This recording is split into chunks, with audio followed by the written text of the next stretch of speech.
Okay, hello everyone. Let's go ahead and take a look at option number 4, series and differential equations.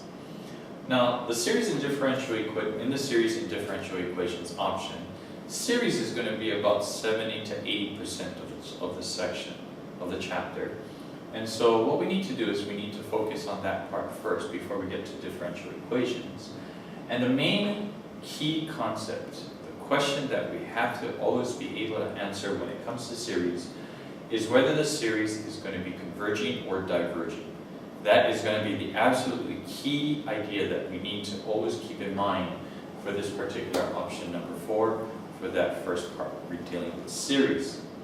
So in order to actually determine whether or not a particular series is going to be converging or diverging, we need to go back to the whole idea of limits. Now, we've dealt with limits before when we dealt with the derivative and we were trying to determine the instantaneous rate of change of a function at a particular point. That was the definition of the derivative, and in the definition of the derivative we use limits. We need to go ahead and continue using limits. We're going to apply them a little bit differently, but in essence, the concept as well as the methods by which to evaluate limits are the same. In order to make sure that we are clear about what those are, let's review some of our ideas of limits. So one of the first things that we're going to have to do is we're going to have to determine whether a limit exists or not. Now, what we're going to do is we're going to take a look at the limit as x approaches a of f of x is going to be approaching a value L, and we're just going to say that L is going to be any real number, is going to be true if and only if the limit as x approaches a from the left of the function is equaling the limit as x approaches a from the right of the function. So what's happening now is that x is approaching a particular value with the domain of the function. What is happening to the function's value? What is it approaching? So the domain value is approaching something. What's happening to the range value of the function as your domain value is approaching that particular value, in this case a. So let's go ahead and apply this to here. This is a very simple diagram here just to make sure that we know exactly the conceptual ideas that are being applied when we want to determine whether a limit exists or not. So let's take a look at this particular example. It says that the limit as x approaches 0 from the left of f of x, notice that that is going to be equal to positive infinity, and notice that that's going to be equal to the same thing as the limit as x approaches 0 from the right of f of x. Now let's go ahead and just take a look at what's happening here. As my value of x approaches 0 from the left, what I'm trying to determine is what f of x is approaching. So notice that as my right finger is approaching 0, my left finger, which is following the curve itself, is going to positive infinity.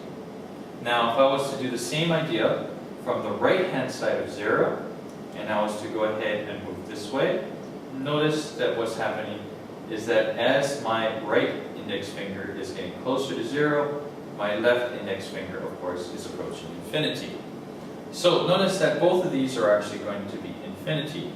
So what we can say then is that the limit as x approaches 0, and notice that there's no right or left this time, it's the limit as x approaches 0 of f of x is going to be equal to infinity because that's where the function is heading as x is approaching 0. But infinity is not a number. It's not a number. It's not a number. It's a concept. So what we're going to say then is that the limit does not exist.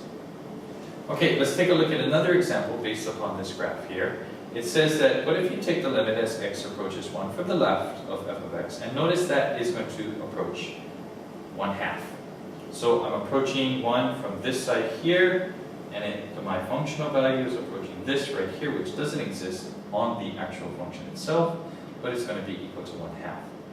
Now, if I take a look at the limit as x approaches 1 from the right, and I approach from this side here, then notice that my functional value is actually approaching 1.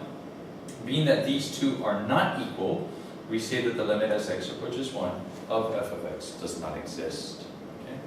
So notice that what this is basically saying is that your functional value, as x approaches a particular value, has to be the same in order for the limit to exist, and that has to be an actual number, not a concept. Okay, so that's how we can go ahead and determine whether a limit exists or not. And we've also gone ahead and taken a look at how we can evaluate limits, which is going to be very important for us to do, not only from a graphical perspective, but also from an algebraic perspective. Now, these are the possible outcomes that you can come out with when you evaluate limits. And these are the ones that we've seen so far. And said if we go ahead and take the limit as x approaches a of f of x, and that's equal to c, where c is some real number, then we say that f of x is actually converging. Notice that this is what we're trying to do. It's converging to c as x approaches a. Now, if I had taken any other point on here, let's just say, for example, this point right over here, which is -1, then of course, notice that what's happening is that as I approach -1 from both the left and the right, f of x is actually converging to this particular value, and therefore we say that the limit is equal to c. Okay, and we can just go ahead and call that c. Now, if we go ahead and take the limit as x approaches a of f of x, and say, for example, we come up with 1/0, then of course, this is actually going to be infinity, and in the same respect as here, being that the limit is going to infinity, we say that the limit does not exist. And what we say is that f of x is diverging to infinity as x approaches a. So notice that what happens here is in this situation, as x is approaching 0, f of x is approaching positive infinity. We know that f of x is divergent to that value. Okay, now, oftentimes when we were actually taking the limit of a derivative, using the definition of a derivative, what happened oftentimes is we came out with 0/0. And we said that that particular result is going to be called indeterminate. Now, what that means from a converging or diverging perspective is that we don't know whether or not f of x is diverging or converging. Okay, that's why we call it an indeterminate form. Now, there's going to be other times that we're going to see that if we go ahead and take the limit as x approaches a, we're going to come out not only with 0/0, but infinity over infinity. Again, what's actually happening? We don't know. And again, this situation is going to be called an indeterminate situation. We cannot determine whether or not the function is converging or diverging to a particular value as x approaches a. Now, when we actually did this algebraically, there are many ways that we could actually go ahead and eliminate that indeterminate form, especially when it came to this situation, because what happened is that we canceled common factors. Because if you set a, substitute that value of a into f of x, and you're coming out with 0/0, there's a factor in the numerator that's making it 0. And there's a factor in the denominator, x minus a, that's making it 0.